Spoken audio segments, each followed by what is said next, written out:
నీవు నన్నేలా విడనాడితివి. ఈ మాట ఎక్కడైనా విన్నామండి? హోసన్న మినిస్ట్రీస్ లో సాంగ్ లో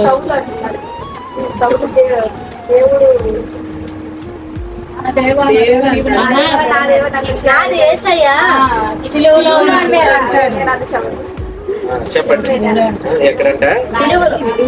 సిలువలో ప్రభు అయిన యేసుక్రీస్తు వారు ఏమంటారు? నా దేవా నా దేవా. మరి దావీదుకు అలాగే యేసుక్రీస్తు ప్రభుల వారికి మధ్య కాలము చూసుకుంటే కొన్ని తరముల గ్యాప్ ఉన్నది.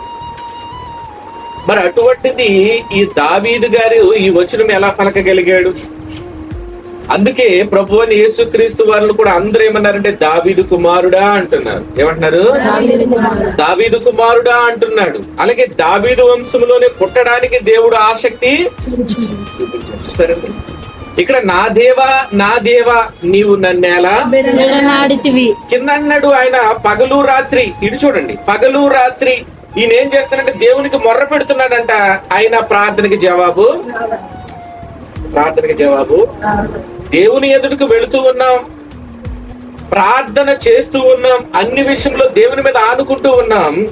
మరి ప్రార్థనకి జవాబు రాకపోతే చెప్పేది అర్థం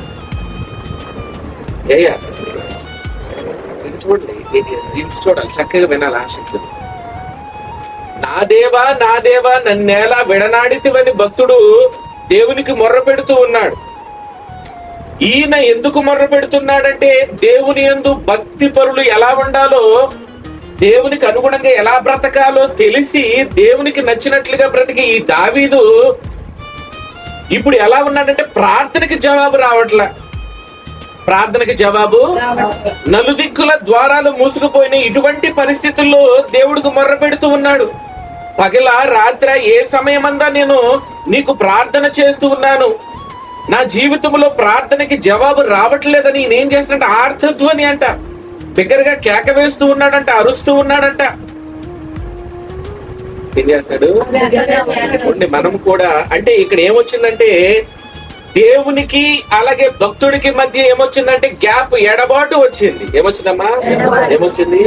ఈరోజు కూడా కుటుంబ బాంధవ్యాల విషయంలో తల్లిని కుమారుడు విడిచినప్పుడు, భార్యను భర్త విడిచినప్పుడు, లేకపోతే కొంత బంధాల మధ్య గ్యాప్ వచ్చినప్పుడు మనము కూడా ఎలా బాధపడతామంటే నలిగిపోతా ఉంటాం జీవితంలో. అయ్యో ఈ రిలేషన్స్ ఏమిటి, అయ్యో ఎందుకు ఈ బంధము ఇలా వ్యతిరేకంగా వచ్చిందని చాలా బాధపడతాం. కానీ ఎవరు ఎటు ఆలోచించారంటే దేవునికి. అమ్మ ఇటు చూడండి, దేవునికి మనకి ఉన్న బంధము గురించి ఎవరు ఆలోచన ఏమో చేస్తారా? ఒక తల్లి కుమారుడు దూరం అయ్యారనుకో చాలా బాధ, ఒక భార్యకు భర్త దూరమైందనుకో చాలా. రిలేషన్స్ మెయింటైన్ అంటే ఈ రిలేషన్స్ విషయంలో చాలా బాధపడతాం. కానీ దేవుడు దూరం అయితే ఈ రోజు కాకపోతే రేపు అన్నట్లు ఉన్నామా లేమా? ఈ రోజు దావీదు ఏం చేస్తున్నాడంటే ఈ రోజు మాదిరి ఎలా చూపించగలిగాడంటే చుట్టూ ఉన్న, అందుకే 9-10 వచనం ఏమంటాడంటే నా తల్లి గర్భము నుండి తీసిన వాడు నీవే కదా, పాలు తాగేప్పుడు నమ్మిక పుట్టించింది నీవే కదా. అసలు సింపుల్ గా ఏమన్నాడు? 22వ అధ్యాయం 10వ వచనం ఏమంటున్నాడు? గర్భవాసినైనది మొదలుకొని నాకు ఆధారము నీవే. ఎంత చక్కగా దావీదు దేవుని మీద ఆనుకున్నాడు చూడండి. ఈ రోజు మనము కూడా ఈ జీవితంలో ఇదిగో నాకు మంచి తల్లిదండ్రులు ఉంటే బాగుండేది, ఇదిగో ఇలాగ ధనవంతుడైన మేనమా ఉంటే బాగుండేదేమో, చుట్టూ ఇలాగ బలవంతులు ఉంటే బాగుండేనేమో, ఆపదలో ఆదుకునే వాళ్ళు ఉంటే బాగుండేదని అనుకుంటాం. కానీ ఇక్కడ దావీదు ఏమన్నాడంటే గర్భవాస అంటే పుట్టినది మొదలుకొని ఆధారం తల్లి లేదంట, ఆధారము స్నేహితులు లేదంట, ఆధారము రక్త సంబంధికులు లేరంట. ఎవరున్నారు ఆధారం? సరే ఈ రోజు మనం ఆధారం కోసం, ఒకవేళ నా ఇంట్లో ఈయన సరిగ్గా ఉంటే ఇది బాగుండేదేమో, ఒకవేళ నా ఇంట్లో నా బిడ్డలు ఉంటే బాగుండేదేమో, సమృద్ధి ఉండేదేమో అని మనం ఏం చేస్తామంటే కలిగిన ఆధారాన్ని బట్టి ఆలోచిస్తాం. కానీ దేవుడే ఆధారం అయితే ఎవరమ్మా? దేవుడే ఆధారం అయితే, దేవుడే బలం అయితే, దేవుడే శక్తి అయితే. అందుకే దావీదుని దేవుడు ఏమంటాడంటే దావీదు నా హృదయానుసారుడు. ఏమంటాడు దావీదు? మన హృదయాలను ధైర్యపరుచుకొని హృదయంలో ఉన్న ప్రతి పరిస్థితిని దేవుని ఎదుట కొమ్మరించుకుంటూ మనం ఎలా బ్రతకాలంటే ధైర్యంగా. ఆ ధైర్యం ఎప్పుడు వస్తుందంటే దేవుని మీద పూర్తిగా ఆనుకున్న వారికి ధైర్యము. అందుకే ఇక్కడ నిరీక్షణ కోల్పోయాడంట దావీదు. ఆ పరిస్థితుల్లో ఆ గుంటలో ఉన్నాడంట, ఆ ఊబిలో ఉండి, అయ్యా పగలు రాత్రి నీకు మొర్ర పెడుతున్నాను, నా ప్రార్థనకి జవాబేది, నా ఆర్తధ్వని వినవా, మరణానికి అప్పచెప్పిన విధంగా నా బ్రతుకైపోయింది, ఇదిగో నలుదిక్కుల ఇలాగ వ్యతిరేకత వచ్చింది, యుద్ధ వాతావరణం వచ్చిందని ఆయన బాధపడుతున్నాడంట. ఆయన నిరీక్షణతో ఒక మాట అన్నాడు. ఏంటో చూడండి, 4వ వచనం చూడండి, 22వ అధ్యాయం 4వ వచనం. మా పితరులు నీ యందు నమ్మిక ఉంచిరి, వారు నీ యందు నమ్మిక ఉంచగా నీవు వారిని. చూసారండి, ఈయన జీవితంలో అన్ని కోల్పోయినప్పటికీ ఒక ఆశ కలిగింది. తల్లిదండ్రులు భక్తిపరులు కాదు, రక్త సంబంధికులు భక్తిపరులు కాదు, కానీ ఈ దావీదు ఏం తెలుసుకున్నాడంటే పెద్దవాళ్ళ దగ్గరికి వెళ్ళి ఎప్పుడు ఆలోచన చేసేవాడంట.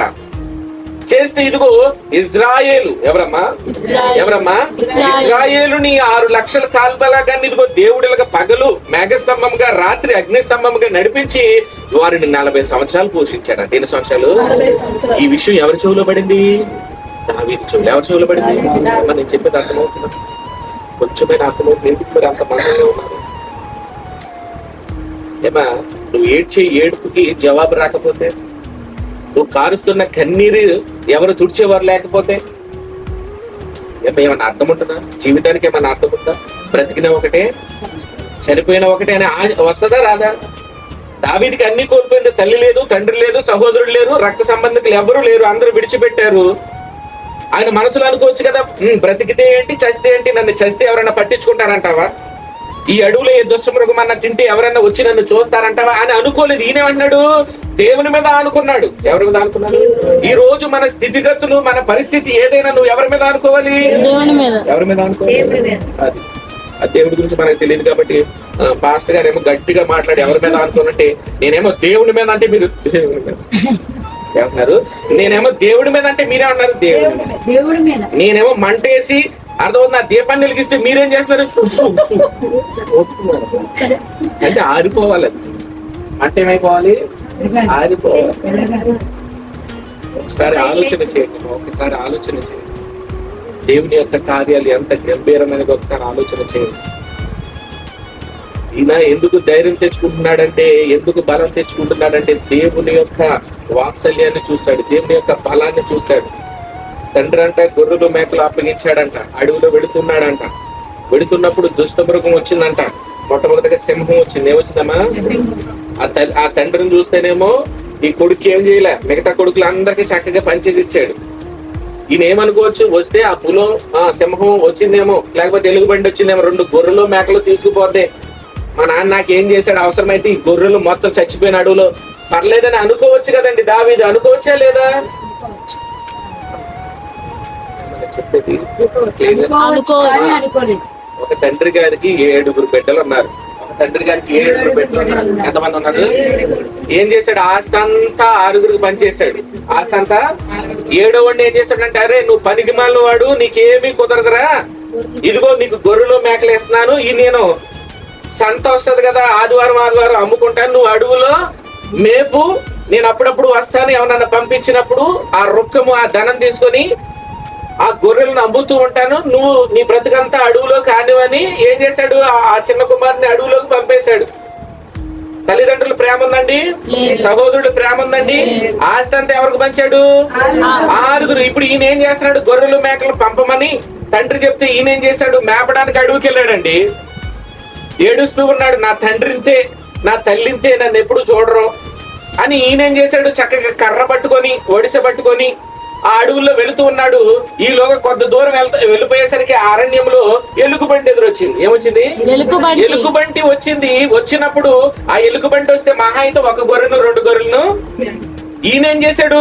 నా తండ్రి అలా ఉన్నప్పటికీ ఇదిగో నమ్మకంగా గొర్రెలు కాయమని ఇచ్చాడు, ఈ గొర్రెల్లో ఒక్కట కూడా తప్పిపోవడానికి వీల్లేదని ఈయన ఏం చేశాడంట? వెళ్ళి దాంతో పోరాడాడు. ఎలుగుబంటితో పోరాడాడు. దేంతో పోరాడాడు?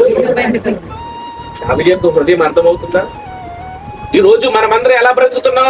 నాకేదన్నా చేస్తే నేను నీకేదన్నా చేస్తా, లేకపోతే నాకు సహాయం చేయని వాడు మొహం కూడా నేను చూడను, అంతేనా? అడిగి ఉన్నాం. కానీ దావీదు ఎందుకు ఎలాగున్నాడు? దావీదు ఎందుకు రాజు అయ్యాడంటే దేవునికి అనుగుణంగా బ్రతుకుతున్నాడు. ఎలా బ్రతుకుతున్నాడు? దేవునికి అనుగుణంగా బ్రతుకుతున్నాడు. నువ్వు నేను దేవుని నమ్ముకొని ఎవరికి అనుగుణంగా బ్రతకాలి? మనుషులు మెప్పు కోసం బ్రతకాలా, దేవుని మెప్పు కోసం బ్రతకాలా? అది అలా బ్రతికితే అద్భుతాలు, ఆశ్చర్యాలు.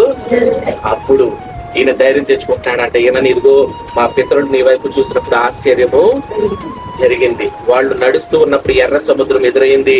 ఆ ఎర్ర సముద్రాలు 2 పాయలు. ఇదిగో నా జీవితంలో కూడా ఇప్పుడు దుఃఖంగా ఉన్నదేమో, కన్నీరుమయముగా ఉన్నదేమో, నలుదిక్కుల ఆపద ఉందేమో, నన్ను కూడా ఆ దేవుడు రక్షిస్తాడు. నన్ను కూడా ఆ దేవుడు రక్షిస్తాడు. చెప్పండి, ఇక్కడే ఉన్నారా? ఏంటి అసలు ఒక్కదాన్ని కూడా నేనేదో ఇంగ్లీష్ లో చెప్తున్నట్టు మీరేమో తెలుగులో వింటున్నట్టు అలా ఎవరు క్లియర్ గా అర్థమవుతుందమ్మా? దావీదుకు ఆపద వచ్చింది, ఇప్పుడు నీకు కూడా ఆపద వచ్చింది. ఆపద వచ్చినప్పుడు నువ్వు ఎవరి వైపు చూడాలి? ఎవరిని ఆధారం చేసుకోవాలి?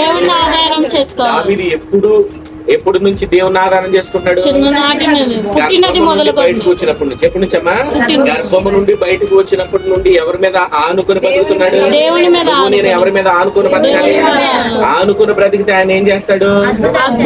అందుకే ఏమంటాడు, నేను ఆనుకున్నా. ఎందుకంటే మా పితరుల జీవితంలో నువ్వు అద్భుతాలు, నా జీవితంలో కూడా నువ్వు అద్భుతాలు చేస్తావు, నా జీవితంలో కూడా నువ్వు అద్భుతాలు అని. ఇప్పుడు ఏమంటాడు? 5వ వచనం చదవండి. వారు నీకు మొర్రపెట్టి విడుదల నొందిరి, నీ యందు నమ్మిక ఉంచి ఏం చేశారంట? మొట్టమొదటి ఇక్కడ ఏంటంటే దేవునికి దావీదు ఏం చేశాడు? మొట్టమొదటిగా మొర్ర పెట్టాడు. ఏం చేశాడమ్మా? ఈ రోజు నీ పరిస్థితుల్లో అన్నిటిలో దేవునికి నువ్వేం చేయాలి? మొర్ర పెడితే విడుదల వస్తుంది. అర్థం? మొర్ర పెడితే ఏం జరుగుతుందమ్మా? విడుదల వస్తుంది. అలాగే పితరులందరూ ఎవరి మీద నమ్మిక ఉంచారు? ఎవరి మీద నమ్మిక ఉంచారు? నువ్వు నేను ఎవరి మీద నమ్మిక ఉంచాలి? నమ్మిక ఉంచితే దేవుడు అద్భుతాలు. ఈ రోజు ఎవరు ఉన్నప్పటికీ, ఏ పరిస్థితుల్లో, విడవబడిన పరిస్థితుల్లో ఎవరు ఉన్నప్పటికీ మీరు ధైర్యం తెచ్చుకోనండి. విడవబడిన ప్రతి ఒక్కరు ఎవరి వైపు చూడాలి? ఈ తండ్రి ఎవరి వైపు చూడాలి? దేవుని వైపు చూస్తే ఆయన ఏం చేస్తాడు? పోషిస్తాడు, ఆరోగ్యాన్ని ఇస్తాడు. ఎందుకంటే నీ కోసం నా కోసం ఆయన ఏం చేశాడంటే కల్వరిగిరిలో రక్తాన్ని అర్థవుతుందా? మనము చేసిన పాప శాప దోషాల నిమిత్తం ఆయన ఎక్కడ రక్తాన్ని చిందించాడు? మాట్లాడిన ప్రతి మాట వీరు విన్నారు కదా. చూసారా దేవుడు వాక్యం ద్వారా ఎంతగా బలపరుస్తూ ఉన్నాడో. మీరు కూడా దేవుని యందు విశ్వాసం ఉంచి ఏ విషయంలోనూ వెనకడుగు వేయకుండా నిరీక్షణ కలిగి ఉండండి. అలాగే మా వీడియోస్ మీకు నచ్చినట్లయితే లైక్ చేయండి, షేర్ చేయండి, సబ్స్క్రైబ్ చేసుకోండి. Thank you.